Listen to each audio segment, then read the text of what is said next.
Welcome to my channel. రీసెంట్గా మేము గోవా వెళ్ళాము. హైదరాబాద్ నుంచి గోవా వెళ్ళిన మా జర్నీలో నాకు ఇంట్రెస్టింగ్గా అనిపించిన కొన్ని విషయాలు, మీకు ఇన్ఫర్మేటివ్గా ఉండే కొన్ని విషయాల్ని మీతో షేర్ చేస్తాను.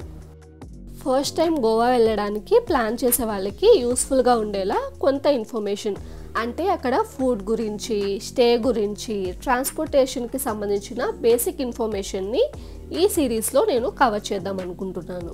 ఇప్పుడు ఇంకా గోవా జర్నీలోకి వెళ్ళిపోదాం. ఫ్లైట్ అయితే హైదరాబాద్లో టేక్ ఆఫ్ అయిపోయింది.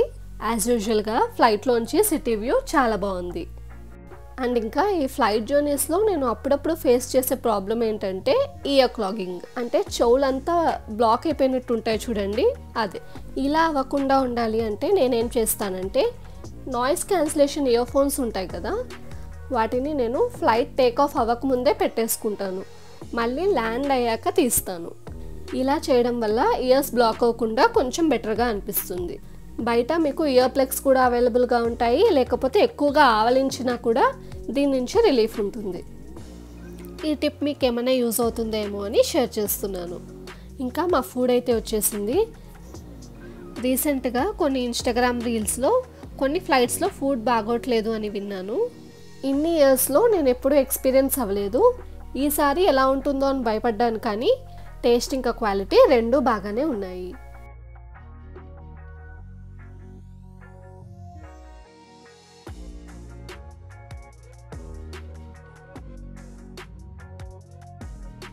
గోవాలో 2 పార్ట్స్ ఉంటాయి, నార్త్ గోవా ఇంకా సౌత్ గోవా.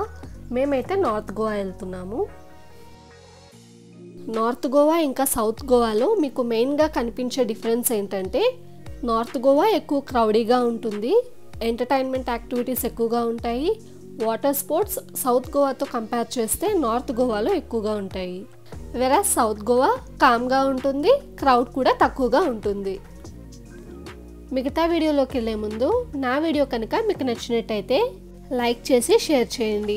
అలాగే నా ఛానల్ని కనుక మీరు ఫస్ట్ టైం చూస్తున్నట్టయితే సబ్స్క్రైబ్ చేసి పక్కనే ఉన్న బెల్ ఐకాన్ని క్లిక్ చేస్తే నా వీడియో నోటిఫికేషన్స్ అన్నీ మీకు వస్తాయి.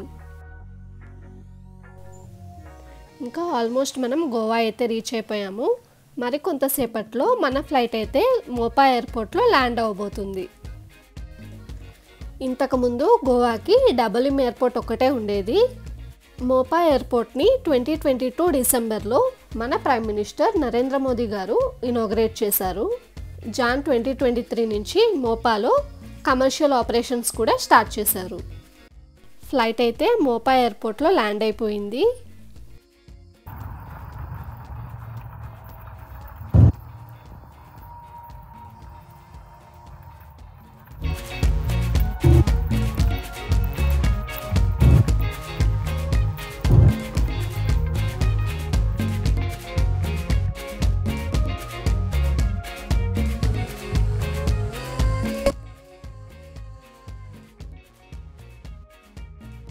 ఇంకా బ్యాగేజ్ అంతా కలెక్ట్ చేసేసుకొని ఎయిర్పోర్ట్ నుంచి హోటల్కి స్టార్ట్ అవ్వాలి.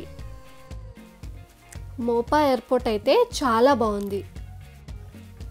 ఎయిర్పోర్ట్లోని కొన్ని బ్యూటిఫుల్ ప్లేసెస్ని మీకు కూడా చూపిస్తాను, చూసేయండి.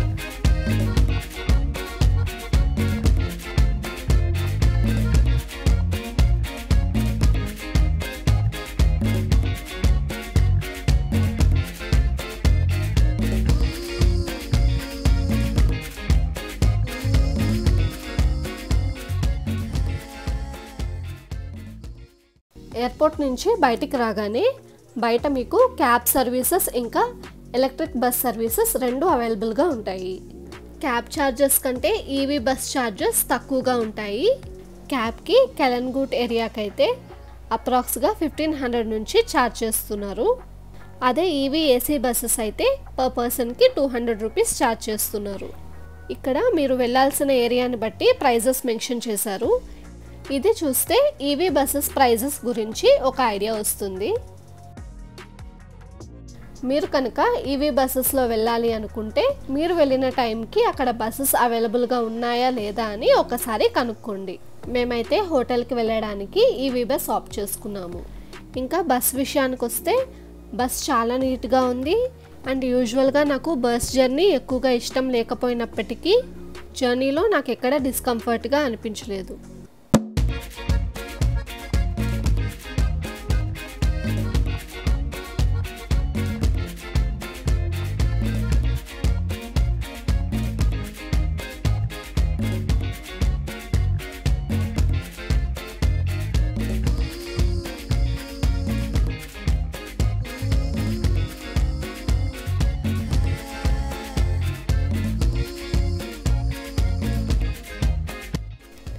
ఇంకా మేమైతే కలన్గూట్ ఏరియాకి రీచ్ అయిపోయాము.